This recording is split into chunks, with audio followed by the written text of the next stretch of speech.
We are live. Welcome, everyone, to our TinySeed Fall 2021 batch announcement. I am Rob Walling. I'm the co-founder of TinySeed, and we're trying something different this batch than in the past. For the past three batches, we've pre-recorded an announcement video, and this time we wanted to try it as an interactive live stream. Tracy Osborn, you're here with me as well. Want to introduce yourself? Yeah, like I said, I'm Tracy Osborn. I am the program director of TinySeed, so I kind of run the day-to-day management of the program, and I interact a lot with the founders. And it just, it's fun running a live stream instead. I feel like I think we try to be pretty informal and down to earth, and I feel like this kind of helps get people to understand what we're like as a TinySeed. Yep. And the cool part about it is we can take questions. So it's not just me talking into a camera, you or I talking into a camera. So if you are watching this and you have questions for us, really about kind of AMA, about TinySeed, the new batch, whatever, you can chime in to the YouTube comments. And we are at TinySeed Fund on Twitter if you want to share the love and let us know that you are watching. So as I said, this is we're going to run through the 18 companies that we are investing in and mentoring, and we're not only investing money but a lot of time over the next year to work with them and help them get there faster, right? And so this is our fourth batch of companies that we're funding. This brings our total. I think it's 59. Is that actually correct? But I don't know. I'm pretty sure it's 59. It's give or take like one. So it's 58 to 60. We can go count. I should have prepared. It's good. I've just kind of stopped counting at this point because it's getting to the point now that we're backing so many startups. Like we have two accelerators rounds per year starting this year. So this is our second batch this year. And then next year, we're going to start our new accelerator arm that's for European time zones. And so I kind of stopped tracking how many startups we're backing already because it's starting to accelerate quite quickly, which is really exciting. It's really wonderful being able to work with so many great people. Yep. And I'm on numbers, like quantifying things. So I'm going to keep track. I'm going to keep going. But as you said, for the first three batches of TinySeed, we went once a year. And we did one application process, and we waited a full year to do the next. And this batch, the fall batch, is the first one where we did a 6-month gap. And as you're building a business, like TinySeed is a startup, just like, it's not a SaaS startup, but it is a startup in the sense that we're still trying to figure things out. And I'll admit, changing to every 6 months felt to me like when I used to change pricing on my SaaS apps, really stressed me out because it's like, is this going to work? Like this could break the model. If we don't get enough quality applicants, then this kind of challenges the assumption that we can run 2 batches a year. And I was pleasantly surprised, like as good as we can be. This is as strong a batch as we've ever had. It was so hard to narrow it down. We were, it's kind of like good problems to have, but it was, it made it tough for us because we had so many high quality applications only 6 months after the last application round that, as always, it takes us quite a few weeks to really narrow it down. And so we take a big chunk of the big chunk of applications that were, there was no quality difference. There was no quantity difference between previous batches to this one. And we narrowed it down to 18 folks in our fall 2021 batch. And with that, let's dive in. 18 companies. And if you have questions, please do post them in chat. Producer Xander will send them over to us. We're going to go run through the companies here. And we have locations and everything. This is cool. Tracy, you want to kick us off on the first one? All right. We're going to go alphabetical order. So we have, and we're going to say the name of the company and then go into their description. So first up is Activity Messenger. Activity Messenger was founded by Martin Drapeau and Olivier Rousseau. They're both in Montreal, Quebec, and they're an all-in-one solution for the sports and leisure industry. Next up is CallScaler, founded by Curran Van Ward, who's in San Diego, California. CallScaler is an inbound call tracking platform helping businesses track which marketing campaigns make their phone ring. Next is Turnkey, founded by Nick Fogel, Baird Hall, Scott Herf, and Rob Moore. These guys are a little bit, they're in different places. So Baird and Nick are in Charleston. Scott is in Santa Monica, California. Rob Moore is in Maryland. Turnkey offers personalized offboarding experiences for subscription businesses. Then we have Civic Review, founded by John Reynolds out of Ogden, Utah. Civic Review increases local government efficiency by providing a platform to manage permits, licenses, and inspections. And then Client Hub, founded by Judy McCarthy. Client Hub and she's in Ocala, Florida. Client Hub is designed specifically for cloud-based accounting and bookkeeping practices that are looking to build better client relationships for a more profitable firm. Next up is Keeping, founded by Cody Duvall in Brooklyn, New York. Keeping is a help desk and shared inbox that works on top of Gmail, helping small and medium-sized businesses manage inbound customer email without all the expense and complexity of a tool like Zendesk. Next is Kiosk Buddy, founded by Marvin Trajano and Lisa Tren in Irvine, California. Kiosk Buddy is an app that transforms a tablet into a self-service ordering kiosk. Kiosk Buddy helps restaurants, food trucks, and other businesses with their staffing needs, allowing customers to place orders all on their own and freeing up employees for higher impact tasks. Then there's Martial Arts on Rails, founded by Aaron Galperin in Austin, Texas. Martial Arts on Rails provides modern management software to gyms and martial arts schools. Next is Nestify, founded by Raul Najer in Nashville, Tennessee, and Vishal Deshpande in India. Nestify provides scalable web hosting and technical support for WordPress and WooCommerce-based businesses. Then we have Offering Tree, founded by Eddie Arpin, Alec Gorgestini, Alex Haley, and the three of them are in Twin Cities, Minneapolis, and then the fourth founder is Arvind Menon, who is in San Diego, California. Offering Tree's all-in-one business software empowers wellness businesses to easily provide their services online so they can spend more time with their clients and less on technology. Next up is Panel Fox. Panel Fox is founded by Michael Mukin. He's in California, and is an all-in-one software for research recruiting. And then we have Rank Breeze, founded by Kelvin Ma in Calgary, Alberta. Rank Breeze helps Airbnb hosts improve their search rank, pricing, and market decisions. Then we have Sign Tracker, founded by Joe Aranella in Austin, Texas, and Garrett Lancaster and Keith Lancaster in Reno, Nevada. Sign Tracker helps sign shops operate and grow their businesses by providing online tools to quote, plan, and manage their work. Just a few more as we go through. We're in the S's, right? So SkySnag, it's alphabetical. SkySnag is founded by Heba El Hujari and Jad Izarani, and they're in Dubai in the UAE. SkySnag protects organizations against email impersonation and phishing attacks. Suggestion Ox is founded by Andrew Berkowitz and Wade Minter. Suggestion Ox makes it easy for HR leaders and managers to gather truly candid insights. Then we have Tonemo. Is it Tonemo, Tracy? This is the thing. We know these founders and we know the companies, but we're still trying to figure out the exact Tonemo because we said Tonemo yesterday. All right. So Tonemo is founded by John Zihao. He's in Thailand. Tonemo streamlines booking, scheduling, and project management for real estate photography companies.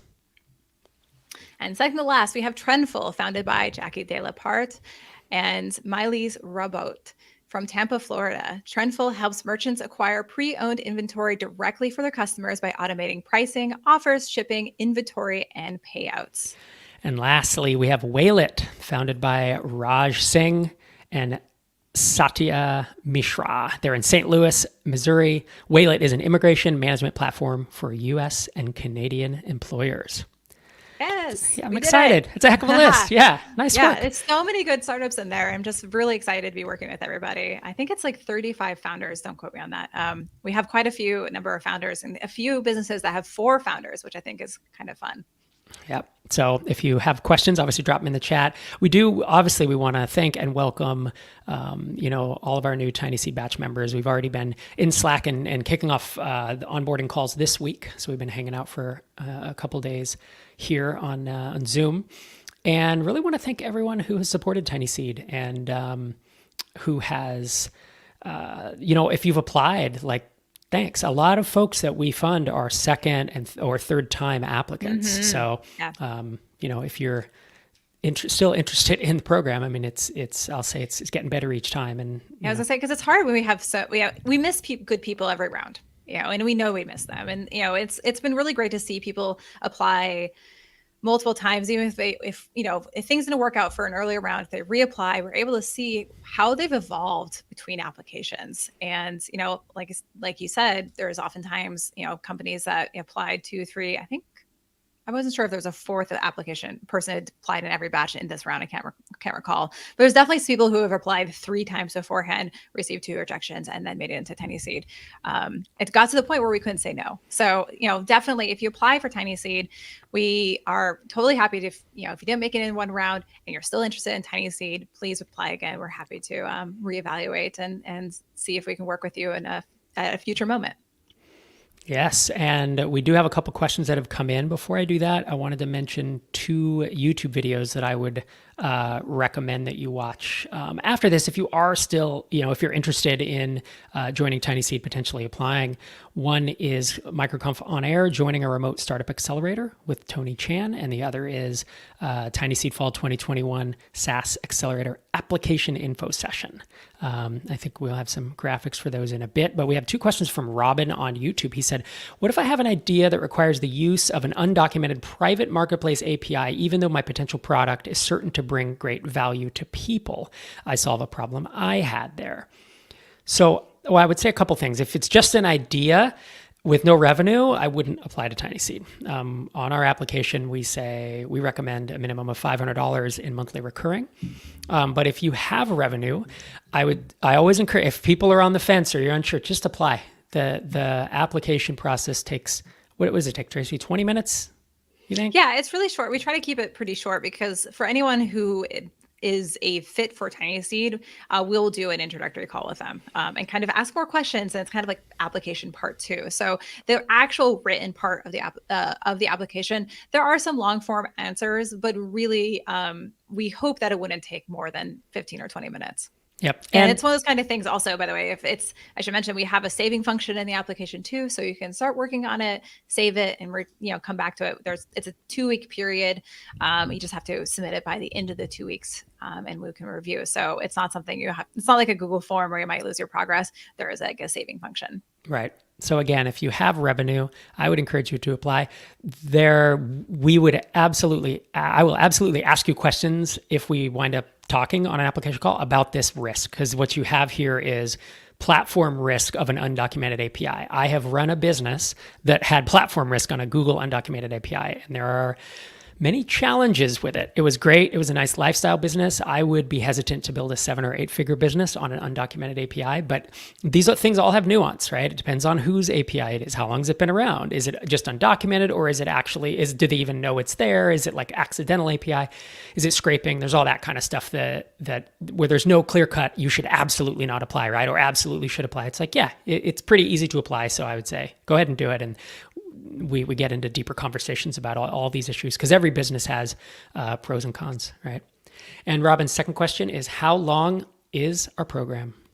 I'll take that one. So the TinySeed program is a year-long accelerator program. As compared to some other accelerators out there that do like a 3-month program with a demo day at the end, TinySeed kind of fills we're kind of in between. We have our program for bootstrappers, that are generally B2B SaaS. They might have, might be growing a little. We don't have to have a demo day at the end. There's not like this big event after 3 months. A year allows us to really work with these businesses and see results based on the kind of education and the program we have in place. So it is a year-long program. We now do 2 applications per year. So there's going to be 1 application. The next application is going to be in January, and that's for the spring batch that starts in May. And that's going to be both for our Americas time zone as well as our new Europe time zone accelerator. And then there'll be a second application in fall, probably around August, for the accelerator that starts in November, and that will be only Americas. So long story short, the Americas-based one will have 2 per year. The Europe-based will have 1 per year, but all of those programs are year-long programs.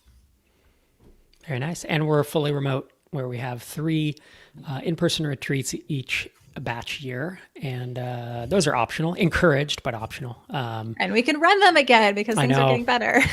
I know. And we were remote before. Everyone's remote now, right? Because of COVID. I don't know if YC is going to go back in person, but like we were the cool kids before the cool kids were all going remote. A lot of people I say, like, when the pandemic happened, they're like, what changes made to the program? And largely nothing changed. The things that we set up in place was to allow founders who are all over the world. We've worked in founders from Thailand to Europe, Ukraine, Dubai, and allows us all to work on this program together remotely. So, the in-person, everything that we set up for in-person is going to be optional anyways, because sometimes it's, it's hard to ask a founder that's currently in Thailand to fly out for events we ran.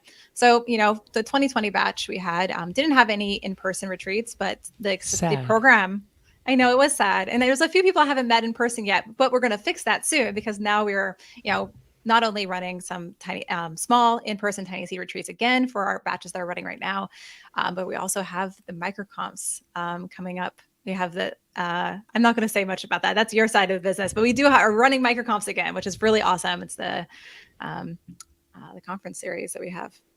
Yes, indeed. All right. Well, I feel pretty good. We've had a few questions. We went through the companies. While I'm saying MicroConf, we have a MicroConf remote coming up, right? Yes. MicroConf remote is in early December. So if you head to microconfremote.com, you can enter your email there to be notified. And our remote is our virtual event. So we do it over 3 days. It's give or take, it's about 90 minutes a day. And we break it up like that on purpose. And if you get a ticket to it, you can attend live or you get the videos after in case you do what I would probably do, which is to watch them at 2x speed. However, I will say that's because how fast your brain runs. I'm so introverted. I don't know, for whatever reason. But I will say that the community aspect of our last remote especially was the hallway track was really good stuff. So if you do want to connect with other mostly bootstrap founders, like SaaS founders specifically, like this is a great way to do it and to not just, duck out, because we are going to have interactivity. Last time we used gather.town, and we are, we might use gather.town, but we're also looking at some other platforms that are as cool or cooler in terms of having there be mix and mingle time with the attendees. Yeah. And like the remotes were planned again, also pre-pandemic anyway. So, it wasn't like a new thing that we added because of the pandemic. It was, the goal was to extend the really great in-person conferences that we have to the remote experience for people who can't make it. And it's a really, really great conference. And that will be happening in about a month. Yep. I am excited. Mm-hmm. So, that's microconfremote.com if you want to, sign up to hear more about that. And if you're not watching this on YouTube, we are putting out, I think it's 2-3 videos a month, high quality stuff that's helping founders get there faster, right? It's helping founders grow. So that's youtube.com/microconf. You should come and, as the kids say, smash that like and subscribe button. That's how we do it. Yeah. But the subscribe, we're over 10,000 subscribers now, and the pace is actually picking up. And I think the value of the stuff we're providing is is speaking for itself at this point. There's not only new things that are coming out often, there's also the recordings from the previous MicroConfs, and all this information is still, like, the vast majority of it is still relevant. It's still useful. So you can just spend days just going through previous recordings and getting all this great information that was on stage at MicroConfs. Yep. So last couple things before we wrap up. I mentioned some other YouTube videos earlier. MicroConf on Air, joining a remote startup accelerator, TinySeed Fall 2021 SaaS Accelerator info session. Those are the names of those, and those are right here in this channel. Again, if you're interested in applying, tinyseed.com/apply. Thanks. Yes, get on our mailing list. Thanks for joining us. Bye. It's a groovy little song.